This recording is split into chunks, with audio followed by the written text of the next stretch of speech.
12 वर्ष मागे जाऊन एका सरसेनापतीच्या मृत्यूवरच थांबते। राज्याभिषेकाला अवघे 3 महिने राहिले होते। बहलोल खान विजापुरी सरदार उत्तरेकडे प्रचंड धुमाकूळ घालत होता, देवस्थाने फोडत होता। त्यामुळे पिसाळलेल्या या जनावराचा बंदोबस्त करण्यासाठी महाराजांनी सरसेनापती प्रतापराव गुजरांना एक पत्र लिहायला घेतलं। राव सरनोबत, तो धर्मद्वेष्टा बहलोल बहुतच बळबळ करीत होता। त्यास धरावे अथवा मारावे? शक्यतो मारावेच, कोणतीही दया माया न दाखवता।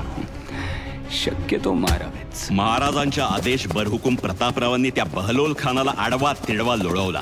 फक्त त्यांची एक मोठी चूक झाली। शरण आलेल्याला मरण देऊ नये म्हणून या दिलदार मराठ्यानं त्या जनावराला जिवंत सोडलं आणि तत्क्षणी रायगडावरून प्रतापरावांसाठी महाराजांचं अजून एक पत्र निघालं।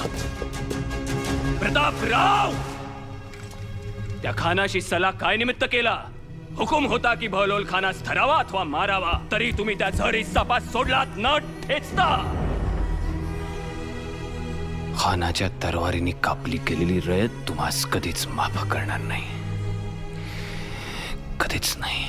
सरनोबत आहात आता तरी सरनोबतासारखे वागा आणि लिहा। याच जबाबदार तुम्ही राव। तिसता क्षणी त्या जनावरास करतीस मिळवा, खानास करतीस मिळवल्या विना आम्हास रायगडी तोंड टाकू नका। जा। राजांचे हे विखारी शब्द स्वाभिमानी प्रतापरावांचं काळीत चिरत गेले आणि दुखावलेले प्रतापराव कुठलाही विचार न करता अवघे 6 सरदार घेऊन बहलोल खानाच्या दिशेनं निघाले।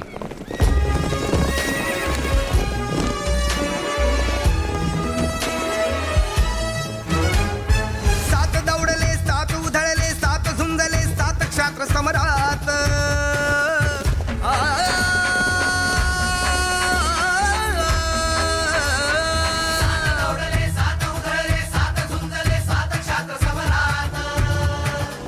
हिताऱ्यातून उल्कापात, कडकड कडे उन्हात दामिनी पात।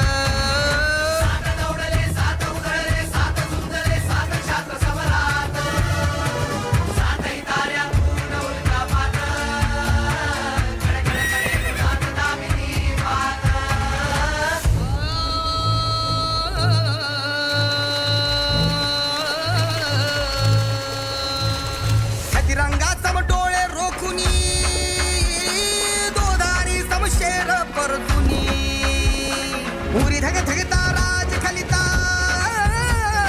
तळहातावर प्राण घेऊनी। हरिसैन्य समुद्रा प्याया है, अगस्ती दौडले 7, अगस्ती दौडले 7। शब्द चेलण्या राजांचा शरसात निघाले, राजांचा शरसात निघाले 7। बहलोलाची खोड मोडण्या, राज्याभिषेकी विघ्न तोडण्या। प्रतापचे कुडतोजी घुसले, विसा पिळोजी विठ्ठल भिडले।